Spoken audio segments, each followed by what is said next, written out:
Hello everyone. आज हम लोग लेक्चर नंबर 3 देखने जा रहे हैं, मॉड्यूल नंबर 2 का फिजिक्स। ठीक है।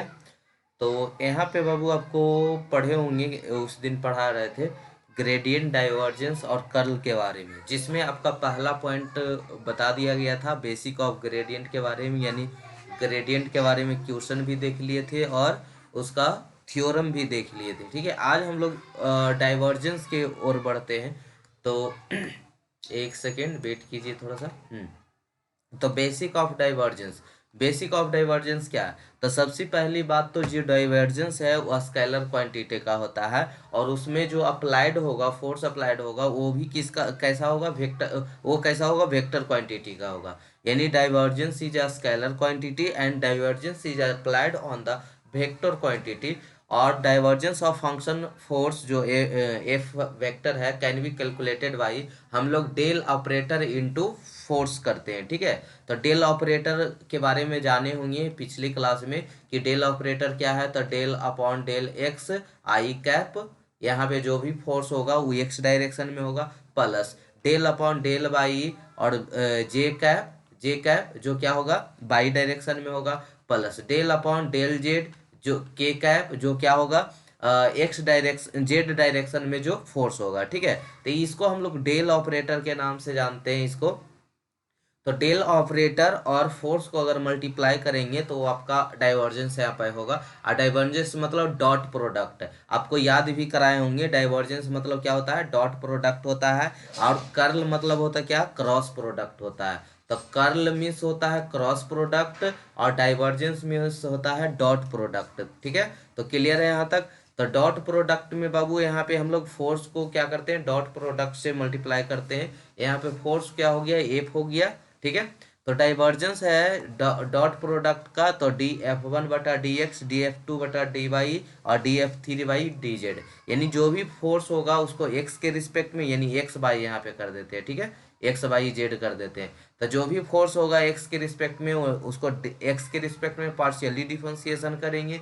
बाई के रिस्पेक्ट, बाई डायरेक्शन में जो फोर्स होगा उसको बाई के रिस्पेक्ट में करेंगे। जेड के डायरेक्शन में होगा उसको जेड के रिस्पेक्ट में करेंगे। ठीक है।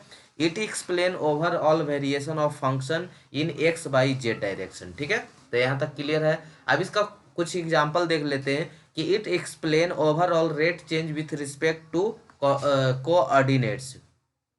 रेट ऑफ चेंज बोलता है मतलब टाइम के रिस्पेक्ट में, और ग्रेडियंट बोलता है तो स्पेस के रिस्पेक्ट में। ये चीज़ आपको पता होगा, 12th में पढ़े होंगे। रेट ऑफ चेंज का मतलब क्या होता है? टाइम के रिस्पेक्ट में। और ग्रेडियंट जो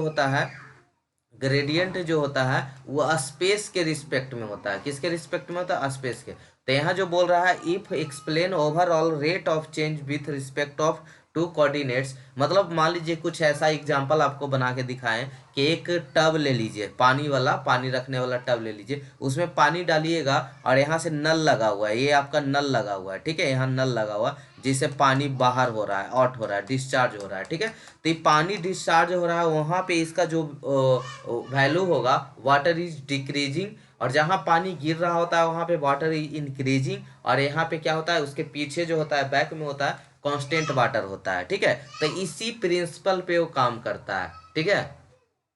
इसका एग्जांपल देखते हैं। Example of divergence, find divergence of function f at a point 1 2 1। ठीक है। यहाँ पे एक क्वेश्चन दिया हुआ है, फोर्स का वैल्यू दिया हुआ है, फोर्स का यहाँ पे वैल्यू दिया हुआ है, कितना कितना है? एफ डायरेक्शन में, एक एक्स डायरेक्शन में कितना फोर्स है? X by square. By direction में कितना फोर्स है? बाई। जेड डायरेक्शन में कितना फोर्स है? X Z. यानी यहाँ पे हम लिख सकते हैं, यहाँ पे हम लिख सकते हैं इसको कि एफ एक्स इजकल टू कितना फोर्स है आपका? एक्स बाई स्क्वायर है। और एफ बाई इजकल टू कितना है? बाई स्क्वायर है। और एफ जेड इजकल टू कितना है? एक्स जेड है। ठीक है। तो यही एफ एक्स यानी x by square, F by by Z, F Z x Z. ठीक है। इतना आपके पास फोर्स है। तो डाइवर्जेंस जो है डॉट प्रोडक्ट होता है। जो फोर्स है यानी एफ एक्स डायरेक्शन में जो फोर्स है आई कैप, बाई डायरेक्शन में फोर्स है जे कैप, जेड डायरेक्शन में फोर्स है के कैप। तो उस फोर्स को हम लोग यहाँ पे 1 2 नाम दिए, तो मतलब सेम ही चीज है, एक्स वाई जेड लिखिए, कोई दिक्कत नहीं है। ठीक है। तो क्या था पीछे अभी फॉर्मूले दिखा रहे थे कि जो जो भी फोर्स है, एफ एक्स फोर्स है, उसको एक्स के रिस्पेक्ट में डिफरेंशिएशन कीजिए, बाई बाई डायरेक्शन में जो फोर्स है उसको बाई के रिस्पेक्ट में कीजिए, जेड डायरेक्शन में फोर्स है उसको जेड के रिस्पेक्ट में कीजिए फॉर कर्ल, ठीक है, कर्ल के लिए। तो एक्स डायरेक्शन में कितना फोर्स है, तो एक्स डायरेक्शन में अभी ऊपर सब लिखे थे, एक्स डायरेक्शन में एक्स वाई स्क्वायर है, बाई डायरेक्शन में बाई जेड है, और जेड डायरेक्शन बाई सिर्फ है, बाई जेड नहीं, बाई सिर्फ है, एक सेकेंड, बाई सिर्फ है, और जेड डायरेक्शन में क्या है, एक्स जेड है। तो उसी तीनों को डिफरेंशिएट कर दीजिए, पार्शियली डिफरेंशिएशन। पार्शियली डिफरेंशिएशन का मतलब जैसे एक्स बाई है और एक्स के रिस्पेक्ट में कर रहे हैं तो सेम ही वाला सिर्फ वेरिएबल होता है, बाकी कांस्टेंट हो जाता है, ठीक है। तो चार्ज में लगाओ तो यहाँ पे क्या है, एक्स बाई स्क्वायर एक्स के रिस्पेक्ट में, एक्स के रिस्पेक्ट में करेंगे तो क्या हो जाएगा, बाई स्क्वायर बाहर हो जाएगा, बाई स्क्वायर बाहर हो जाएगा, एक्स तो खत्म हो गया, बाई के रिस्पेक्ट में बाई को करेंगे 1 हो जाएगा, एक्स जेड को एक्स के रिस्पेक्ट में करेंगे तो एक्स हो जाएगा, ठीक है।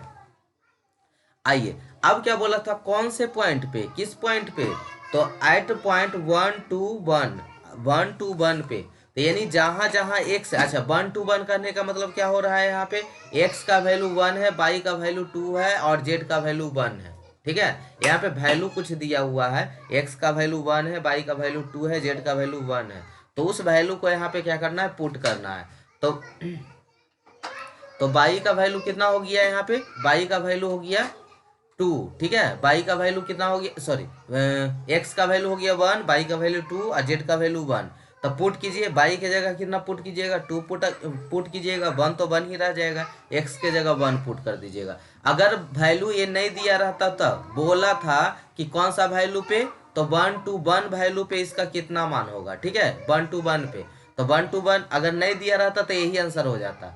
तो ये बोला था कि इसका मान धर दो, तो 1 to 1 पे यानी एक्स का वैल्यू 1 है, बाई का वैल्यू 2 है और जेड का वैल्यू 1 है, तो इसका वैल्यू को यहाँ पे पुट कीजिए, तो 2 का स्क्वायर प्लस 1 का स्क्वायर, इधर आओ तो 2 का स्क्वायर प्लस 1 का स्क्वायर 1 हो गया प्लस 1, टोटल जोड़ेंगे 6, ठीक है, कोई दिक्कत। चलिए आइए अब आते हैं हम लोग, ये क्या देखे थे, सबसे पहले हम लोग ग्रेडियंट देखे थे, इसके बाद हम लोग डाइवर्जेंस देखे, अब आइए कर्ल पे देखते हैं, ठीक है। तो यहाँ पे बाबू ये चीज पता होगा आपको कि सबसे पहले यहाँ पे ग्रेडियंट देखे थे, ठीक है, 3 को देखना था, ग्रेडियंट डाइवर्जेंस और कर्ल, ठीक है। तो सबसे बेसिक वहां पे आपको होगा ना, curl of a force field कितना होगा, ठीक है, आपके सिलेबस में, तो पहले बेसिक पढ़ेंगे तब ना वहां पे पहुंचेंगे, ठीक है। तो इसलिए पहले आपको पढ़ाया जा रहा है ग्रेडियंट डाइवर्जेंस और कर्ल। तो ग्रेडियंट देख लिए थे लेक्चर नंबर 2 में, आज लेक्चर नंबर 3 में आपको डाइवर्जेंस कवर किए, ठीक है। अगर फास्ट लगा हो तो थोड़ा सा आपके यूट्यूब पे एक फंक्शन होगा स्लो करने का, स्पीड कम करने का, तो करके देख लीजिएगा, बिकॉज फास्ट में करना आज थोड़ा सा मतलब मजबूरी है, आगे हल्ला हो रहा है तो ज़्यादा लेक्चर खींचना सही नहीं है, ठीक है। इसको लेक्चर नंबर 2 हो गया, अब सॉरी लेक्चर नंबर 3 चल रहा था जिसमें हम लोग क्या क्या देखे, ग्रेडियंट देख लिए, डाइवर्जेंस देख लिए, आज क्या देखने, अभी क्या देखने वाले, कर्ल, ठीक है, कर्ल, बेसिक ऑफ कर्ल। तो कर्ल क्या है, तो रहने देते हैं इसको, कल करेंगे अब, ठीक है।